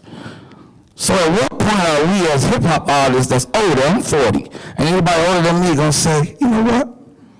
My bad, youngin. I'm the one that told you to do that. At what point do we take responsibility for what we did instead of just pushing it back out into the world? No. At what point? Got it. Thank you so much. I do it every day. Next question. Hello, my name is Vivian Covington. I'm the mayor from University Park out of Illinois, off Chicago. And I'm telling you, if it's violence, it's violence.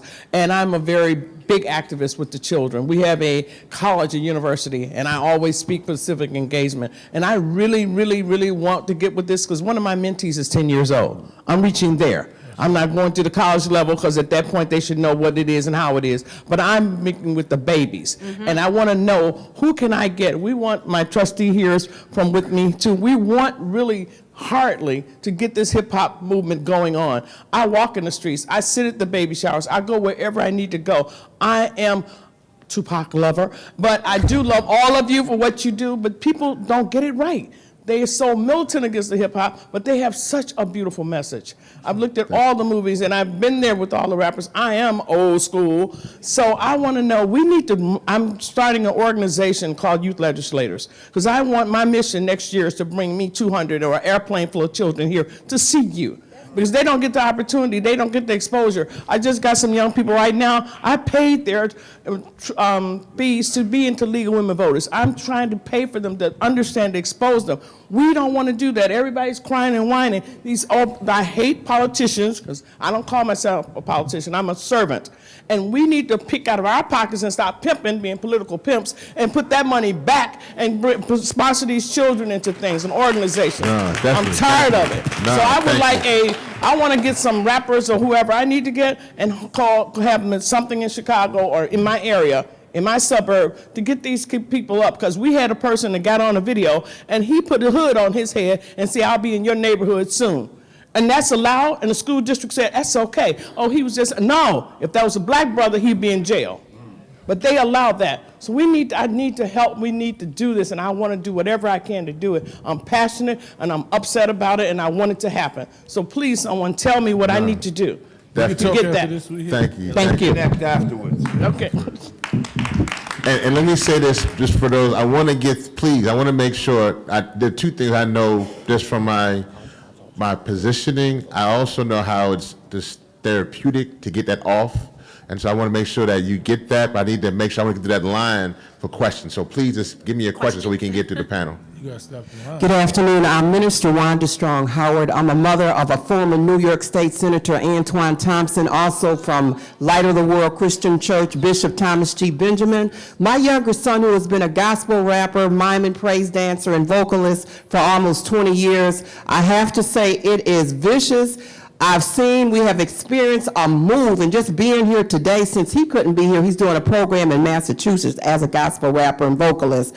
We have experienced a move where people have viciously tried to stop gospel rapping because it is changing people's lives greatly. We have a prayer in the park ministry, and he was hit by a city government vehicle that tried to stop the movement of gospel rapping. So I want to say to everyone today, as I said to my son, they do not want to see the change that gospel rapping and hip-hopping is making across this country and around the world. I want to encourage everyone to keep on doing what you're doing.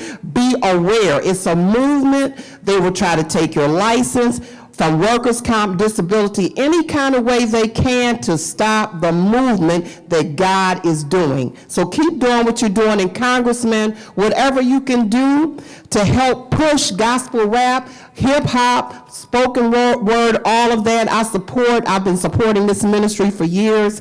Do it. Thank you. Very quick, I have a question, in particular for my goddaughter. Her name is Elijah Easton. She's found a love in hip hop. So my question is, particularly for anyone, but particularly Moni Love or Tamika, what advice would you give a 13-year-old girl who's living in this environment, environment of social media, who's I would say a conscious hip hop artist herself, because she She writes on anti-bullying and things like that. So what advice would you give her? Is my question. Excellent, excellent. Real quick, before your question, make sure your question. My sister in the back, what's your name in the back? Right there. Who's last? Right, yeah, what's your name? Who's last in line? Okay, so that makes sure, make sure, because y'all keep adding on to the line back there. I see y'all keep adding on to the line. That's just fine. The brother in the back, you're the last one. Got you. So, question. Thank you. Yes, I have a question. I'm Christian Gooden from Texas College, representing Dr. Shirley McKellar, who's running for United States Congress against Louis Gohmert. My question is, we've been having shootings in schools and stuff, and we have politicians, majority Republican politicians, blaming our culture, our hip hop, for white boys come to our schools to blaming hip hop for what their wrongdoings and stuff. I'm asking, what is your take on politicians blaming our music for white boys doing their wrong things? Thank you. Good afternoon. My name is Clinton House. 15 years ago, my brother was murdered by the police, and this is before what you call the viral explosion. And I feel that because we have social media at our hands, it's brought a lot of light to the situation at hand, but in the midst of the FBI formulating a new black extremist agenda and things of that nature, what message? COINTELPRO? Yes, potentially a new COINTELPRO. Okay. I'm old. But this is was just spoken in a setting hearing maybe about 2 weeks ago. Okay. What do we tell our youth now that we have these social media platforms to combat the stigma of saying that you're black and proud and saying that black lives do matter? Thank you. Hi, greetings. My name is Sabrina Green, and I've for years, Reverend Yearwood, you know me for doing work for political prisoners, but it's another area that needs my attention. That is those that have been victim of dating sites. We had one, Marty McMillan, last year, who was missing. And when he was found in October, he was missing in April, found in October, of nothing but skin and bones. So for the anniversary of him being missing, we're having a march, a rally at the Lincoln Memorial on April 27th next year. This is to give focus for other families that don't have closure, and the awareness that there's so many others that, you know, from the killings, the missing, dating sites, all of that. You know, as we know with Alicia Rudd, then her stepfather is going to be doing something on September 30th as a prayer. So I want to let people know this. It's just contact us at No Answers, No Peace, Facebook, and there's an Eventbrite link that you can sign on there. But more importantly, we have to address this. Thank you very much. Thank you. Thank you. Next question. Hi guys, so I'm pretty sure a lot of people already know who I am. My name is Shakisha Clemens. I'm a survivor of police brutality with the Waffle House. I've been here with Tamika Mallory and my son, Brittany Pegna Dave, been like just dragging me along because I'm woke and I see what's going on and I want to be a part of this work. And by me being 25 and young, I am able to reach out to people that are my age, that are in the hood that I've come from, and I know the struggle. I'm able to reach them. So my question to you guys, I have two questions. The first one is, how can I, and not only I, but everyone else that are starting movements now, how can we implement hip-hop into our movement to get people like myself engaged and woke? And not only just to be woke, but to stay woke about what's going on.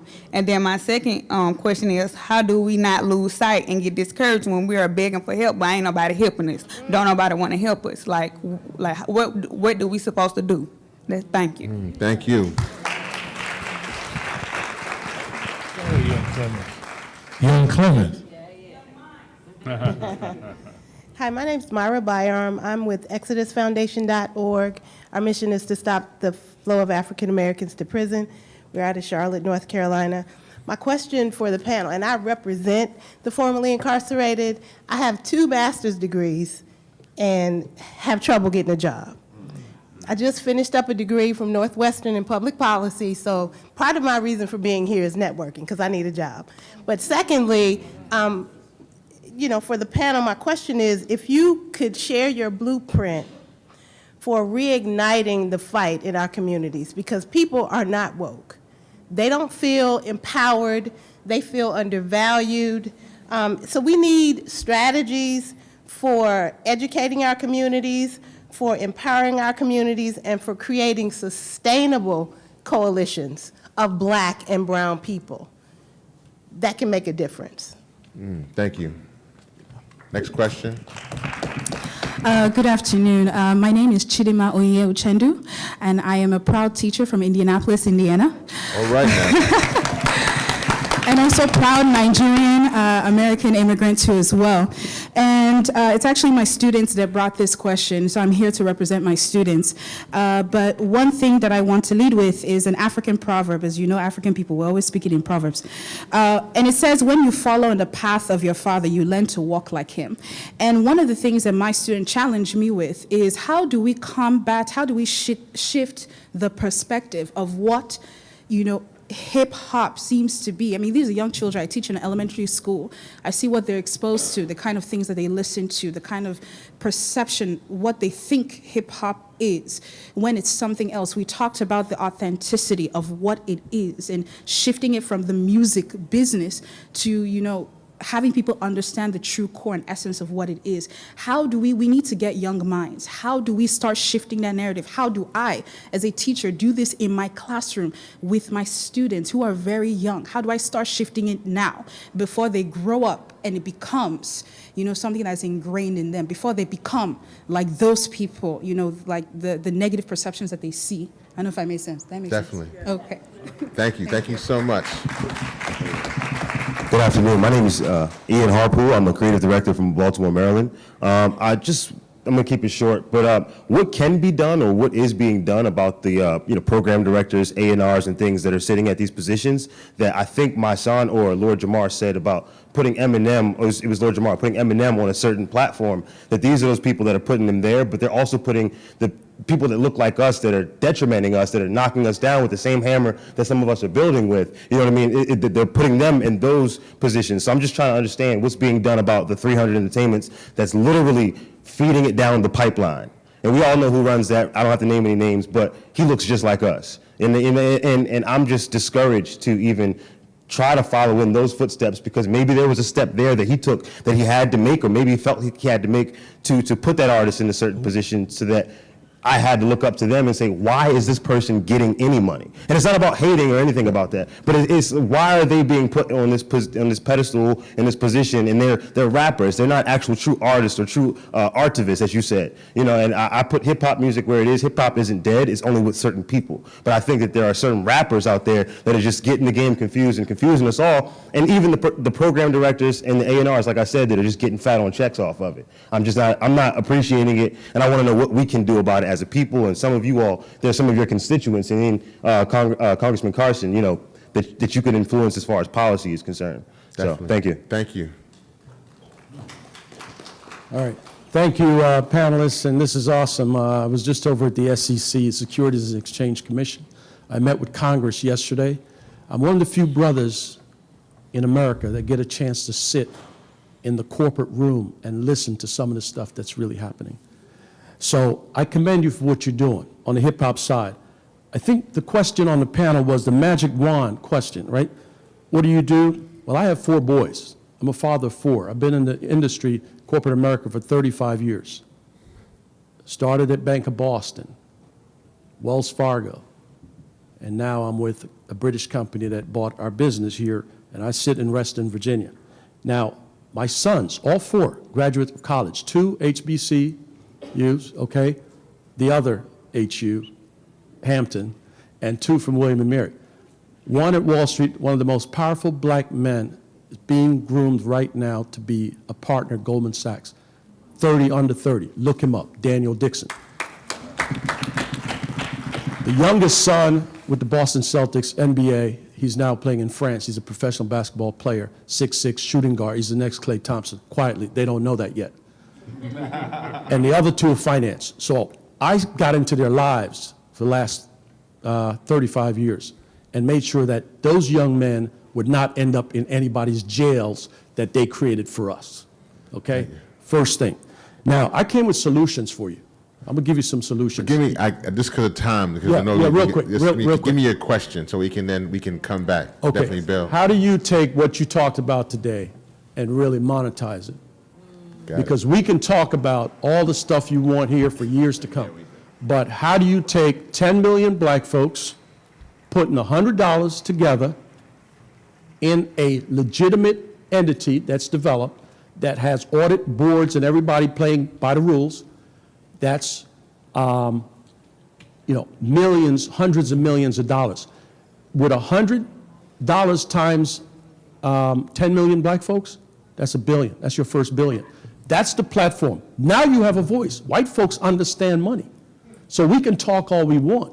But the Million Man March, if they did it right, and it accomplished some things, you would have selected and got a $100 commitment. I would have put up more, $100 commitment from each folks.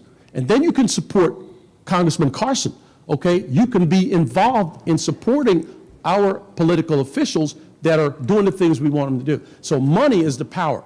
All this is talk. I know the formula and how to make it done. So if Definitely. anybody needs to know, I'll share. I think so. I'm gonna let. Thank you for that question. And so I'm gonna let the panel. First of all, I want to thank everybody for staying around. Because you stayed around, actually tone up front. You're gonna go to the back door. Just want to make sure we're gonna give each one of y'all a pass to a reception that we have tomorrow. So you get a little something for your longevity. So definitely thank you for staying around. But Thank you, Rev. No, thanks. And thank the panelists. Thank you for coming, taking the time out. Thank you, Team Carson, Jessica, Kim, everybody. So thank you.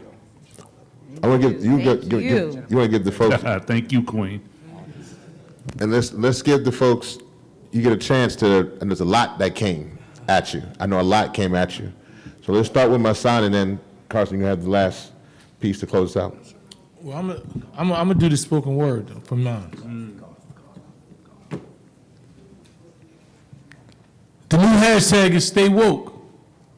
They say stay woke, but are they woke? Or do they play woke as they sleep? Are these the same folks that say, oh, what happened to Philando Castile was wrong, but still won't go out into these streets? But they weep and they tweet about violence by police every time they see a boy shot, but then they get silent every time we speak about a boycott. But that boy's not their kin, so they go back to sleep until another boy is shot again, and then they hashtag stay woke. But they won't donate to the movement, so the freedom fighters stay broke. But they hope we get equal rights. But I hope that they know that we're gonna need to fight, because hope ain't never win no war. And sure, Jay-Z album was dope, but a lot of us was woke way before 444. Before Kendrick pimped the butterfly, we limped 200-something miles for justice. We was in Baltimore for Freddie Gray, protested in front of Pretense for over 30 days before it was the end thing. So I'm glad they woke a lot of y'all up, but a lot of us was woke as fuck before it was trending. So are they pretending to blend in with the crowd, or are they really intending to get in this fight from now? I mean, everybody got a verse in the song about Trayvon and how it's wrong that the police keep shooting us. But then every other rap is about Molly's in the trap and a whole bunch of stupid stuff. Now I ain't here to judge, because ain't none of us perfect yet. But how the hell we gonna stay woke on Molly's and Percocet? If you surf the net and you hear about some of them be talking, they say they woke, but they really sleepwalking. But if you really woke, then I applaud you. And if you've been here, then I saw you when they ignored you. And when they called you, you came. Hail, snow, or rain. You made a sacrifice. Maybe you gave your dollar to Eric Garner's mama because you couldn't give her back his life. But you understand you can't get nothing by doing nothing. So if we scream no justice, no peace, and we don't get justice and they get peace, then that means we was bluffing. So if Kaepernick take a knee on national TV to highlight the injustice that happened to us, and we don't stand with him, that's like watching what they did to Rosa Parks, then getting back on the back of the bus.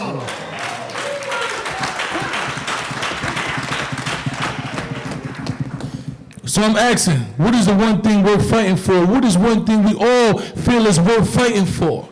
I don't know what y'all saw happen in Charlottesville, but Trump and his supporters trying to have us back in them cotton fields.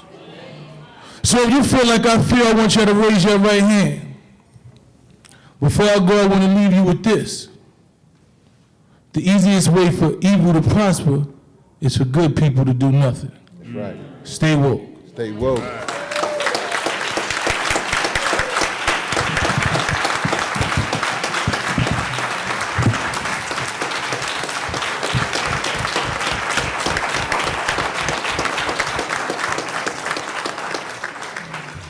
Y'all felt that, right? Y'all felt that, right? So I just dropped this record called Dump Trump featuring that brother right there. Video by Benny Boom. Go to YouTube right now. Put in Dump Trump, Hakeem Green, My Son, and share that record. Dump Trump. That's the message going into November 2018, and as long as we gotta say that. Now, I wanna close out with, I have a company, a for-profit, community-based for-profit called 24 Hours of Peace. It was created to support Mayor Raz Baraka's initiative, Violence is a Public Health Issue.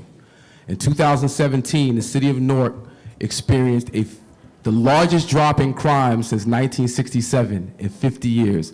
The crime rate in Newark in 2017 was lower than it was in 1967. That's huge. We use hip hop to engage the community. We partner with nonprofit organizations who have already been doing the work.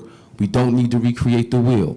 Hip hop, for all intents and purposes, is the commercial that we use to bait young folks in.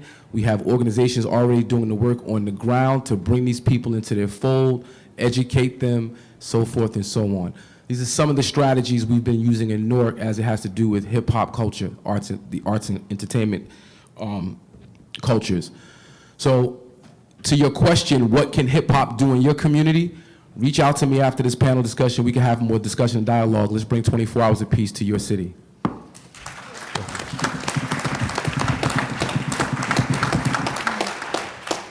So I know when not to speak. I think everything that has been said has been great, and I'm going to pass my time over to the brother here. Thank you very much. Thanks for having me on this panel. I think everything that needs to be said has already been said. You've been itching to skip a question the whole time. This was your chance. I get it. Because I want to hear you. Yeah, well, first of all, to reiterate on some of the things, you know, some of the people asking online and stuff, I just keep saying to people, make it cool. Like, if for the youth, if you don't make it, they're going to do what they think is cool. So, when you go back to like the early 90s and the so-called golden era of hip hop and like the conscious groups that were out at that time, it was cool to be conscious. You see what I'm saying? And the reason why they'll try to quell those type of messages, because look what happened. Like, if it wasn't for the conscious music, why do you think the LA rebellion happened? That was people, and those are people that really supposed to be on some gangster stuff, but they had that revolutionary spirit inside them. And the music was giving them a frame of reference for revolution. So when something happened, oh, there go my man AB in the house. AB be everywhere. What's up, bro? Okay. So yeah, it's like they don't want that. They don't want a music that's gonna inspire action. Not that I'm saying I want us to go out rioting and you know, burning down our own communities, but hip hop caused us to act and to react and to think differently than how we were, you know, brought up to think. So it's all about make it cool. Like, we have to make it cool, because they're trying to make it whack. Like to be woke. You see, they'll put the air quotes around woke, and there goes, they call them they call us hoteppers. That's a new code word to try to make you feel negative about being positive. Wow. Don't let it happen. Don't fall for the okie doke. We have to find ways of how to again, just make this attractive, make it magnetic to the people, especially to the youth, so that everything that we're talking about here is something that they'll willingly want to do. It can't seem like something that the older generation is shoving down their throats. They got to feel like they organically came up with this on their own. So it's about you planting certain seeds and you know what I mean? Giving it water, sunlight, and allowing it to grow. Oh, you know, I do have something. See? No, I said thanks for having me on the panel, but I did not properly give my gratitude to my brother, Andre Carson, for having this panel every single year. Thank you, Queen. I didn't do that I would properly. have caught that one at the end here. I just want to circle back to that and say, Thank you, Queen. but not just thank you for having the panel, but thank you for having some of us who you know are doing the work to keep coming. I was coming to the panel whether I was on it or in the audience. It didn't matter. I was going to be here anyway. And no matter what, however I had to get here, I went home yesterday. My son and I went back to New York yesterday to vote and to stand with our brother who won over, 650,000 votes as a young black man from the hood running for lieutenant governor. And then we got on the 3 a.m. train and came back here to participate in this discussion today. So thank you so much for doing this. They keep trying to have panels at the same time that you have yours to try to steal your thunder. Yep. But those of us who are with you will never leave you. I We're love going you, to be Queen. here every year. I love you. Come on. I love you so much. Real quick, I just want to say I have a podcast on YouTube called the You're Not a Mean Godcast with Lord Jamal and Rod Digger. Subscribe to that. Donate to the show. This is something that, we striving to be authentic hip-hop voices, and we want to, provide you with the information that you're not getting on the, mainstream media. This is something that I, it's funded out of my pocket. I do this on my own, so please, go to the channel, donate, and probably some of the next guests is going to be my son and Hakeem, and the sister Tamika right here. Yeah, I need y'all out there. Peace. Any words you want to say, Mona, in closing? Oh, yeah. There was a young lady, she actually left. She had to catch a flight to get back to Florida. There was a young lady that was here that said that she was actually from the UK. Yeah. And that she's not able to currently vote. She's still waiting for her citizenship and everything to come through. And, what more can she do to help to get the awareness out for people to vote or what have you? I wish she was here right now. She did stop me outside on my way back from the bathroom and asked to take a quick selfie, and I did. But I wished that, I know, okay. But the point is that I really wish she was here so that I could say to her, don't underestimate the little chips off the block that you are doing. Because if everybody's chipping away at the same block's gonna diminish at some point. And I understand what she's saying about, she's trying to do as much as she can, taking into consideration she's not able to vote right now. She's waiting for her citizenship, but she doesn't realize that just by chipping away at the block, even though she can't actually vote right now, but still getting the awareness out there, she's actually helping to protect her ability to become a citizen. Because lo and behold, there are things in the works that I came to understand are being considered to be revised for people that are actually legal residents, and even some that have citizenship. And is there a way are there any circumstances that this can be revoked? I did not know that these questions were even being thrown around in the atmosphere, but apparently they are. And I have to know these things because I am a legal resident here. I have been since 1988. And I have 4 children that I'm not trying to be separated from ever. Even when I don't want to be told when I'm in assisted living,